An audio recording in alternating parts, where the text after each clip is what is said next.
కథలు వినండి, వినిపించండి, వింటూనే ఉండండి.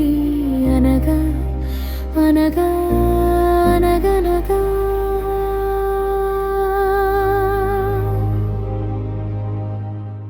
జరిగేది అంతా మన మంచికే. ముందుగా మోహనవాణి శ్రోతలకు, భగవద్బంధువులకు, ఆధ్యాత్మిక బంధువులకు హృదయపూర్వక నమస్కారాలు. అనగనగా అనే ఈ శీర్షికలో ఒక అద్భుతమైన కథను విని దాంట్లో ఉండే గొప్ప విశేషాన్ని తెలుసుకుందాం. కాశీ విశ్వనాథుని ఆలయంలో అర్చకుడు లింగాభిషేకం చేస్తున్నాడు. ఇంతలో ఆలయం వెలుపల పెద్ద శబ్దమైంది. పూజారి బయటకు వచ్చి చూడగా పెద్ద బంగారు పళ్ళెం ఒకటి కనిపించింది. వెళ్ళి చూడగా దానిపై నా భక్తుని కొరకు అని రాసి ఉంది. ఈ బంగారు పళ్ళాన్ని విశ్వనాథుడు తన కోసమే పంపాడని పూజారి సంతోషించాడు. పళ్ళాన్ని తీసుకుందామని ముట్టుకోగానే అది మట్టి పాత్రగా మారిపోయింది. విడిచిపెట్టగానే మళ్ళీ బంగారు రంగులు మెరిసిపోతూ కనిపించింది. ఈ విషయం ప్రజలందరికీ తెలిసింది. ఆలయం కిక్కిరిసిపోయింది. ఒక్కో భక్తుడు రావడం, పళ్ళాన్ని ముట్టుకోవడం, అది మట్టి పాత్రలా మారిపోవడం, ఇదే తంతు. విషయం కాశీరాజుకు తెలిసింది.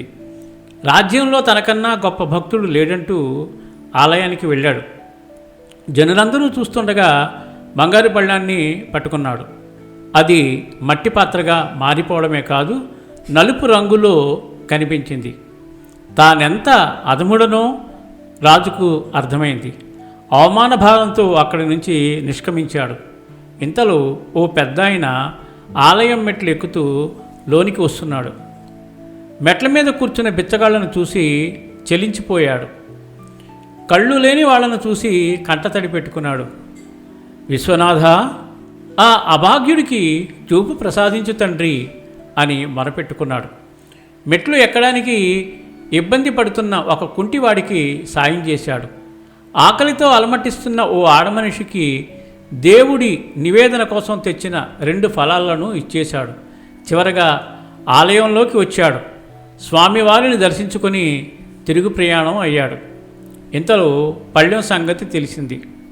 ఈ వింతేమిటో తెలుసుకుందామని అటువైపు వెళ్ళాడు. దూరంగా నిల్చుని చూస్తున్నాడు. తిరిగి వెళ్ళబోతుంటే ఆలయ పూజారి, ఓ పెద్దాయన, నువ్వు వచ్చి ముట్టుకో, రోజు గుడికి వస్తావుగా, నీ భక్తి ఏ పాటతో తెలిసిపోతుంది అని హేళనగా అన్నాడు. పెద్దాయన వెళ్ళి పళ్ళెం పట్టుకున్నాడు. అది మరింత బంగారు వన్నెలో మెరిసిపోతూ కనిపించింది. అందరూ ఆశ్చర్యపోయారు.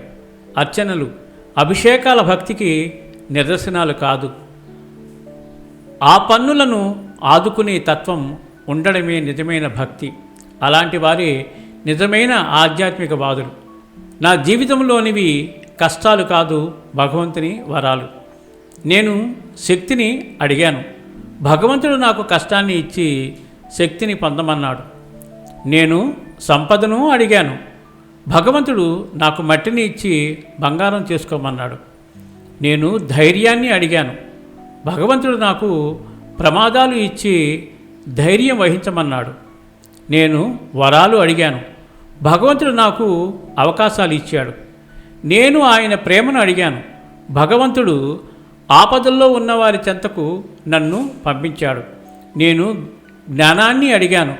భగవంతుడు నాకు సమస్యల్ని ఇచ్చి పరిష్కరించమన్నాడు. నేను పురోగతి అడిగాను. భగవంతుడు నాకు అవరోధాలు కల్పించి సాధించమన్నాడు. నేను లోకానికి మంచి చేయాలని అడిగాను. భగవంతుడు ఇబ్బందులను కల్పించి అధిగమించమన్నాడు. నేను ఆయన్ను మరువకూడదు అని అడిగాను. భగవంతుడు బాధలు ఇచ్చి ఆయన్ను గుర్తుంచుకోమన్నాడు. నేను పాపాలు క్షమించమని అడిగాను. భగవంతుడు ధ్యాన సాధన చేసుకోమన్నాడు. అలా జీవితంలో నేను కోరుకున్నదేదీ పొందలేదు. నాకు కావాల్సిందే నేను పొందాను. ఈ విధంగా జీవితంలో జరిగే ప్రతి సంఘటన నుండి నాకు అవసరమైనది పొందడం నేను నేర్చుకున్నాను. చివరకు ఏది జరిగినా నా మంచికే అని అర్థం చేసుకున్నాను. జరిగేది అంతా మన మంచికే. లోకా సమస్త సుఖినో భవంతు. ధన్యవాదాలు. స్వస్తి. తిరుమల వైభవం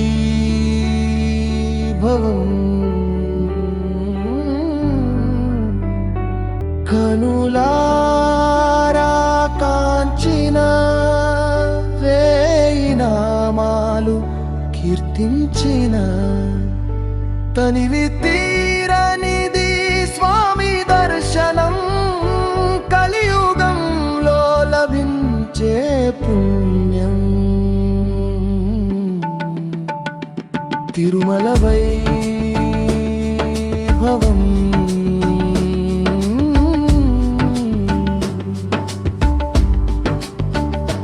తిరుమల వైభవం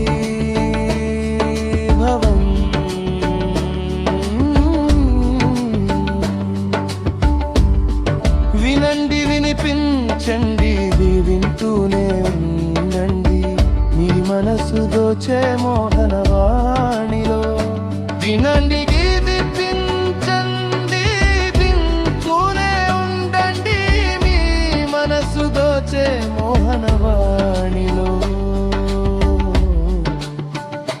తిరుమల వైభవం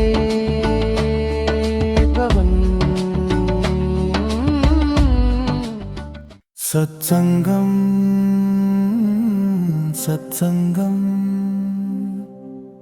సనాతన సత్యాన్ని పంచే జ్ఞానం సద్గురువులు మంచి స్నేహితులతో కలసి మెలసి ఉంటే కలిగే సన్మార్గం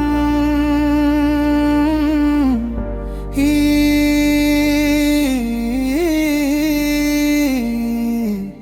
సత్సంగం వినండి వినిపించండి వింటూనే ఉండండి సత్సంగం ఈ సత్సంగం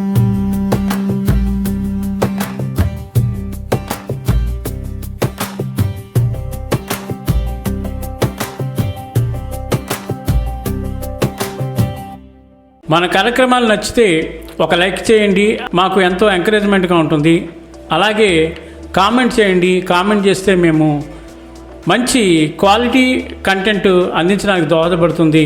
ఆడియోస్ని షేర్ చేయండి. ఆడియోని షేర్ చేస్తే మన ఛానల్ అభివృద్ధి చెందడానికి ఉపయోగపడుతుంది. ఇంతవరకు మన కార్యక్రమాన్ని చూస్తూ ఎంజాయ్ చేస్తున్నట్లయితే, ఒకవేళ సబ్స్క్రిప్షన్ కనుక చేయలేకపోతే ఇప్పుడే ఈ క్షణమే సబ్స్క్రైబ్ చేసుకుని ఆ పక్క నుండి బెల్ బటన్ మోగించండి. వినండి వినిపించండి వింటూనే ఉండండి. మోహనవాణి తెలుగు పోడ్కాస్ట్.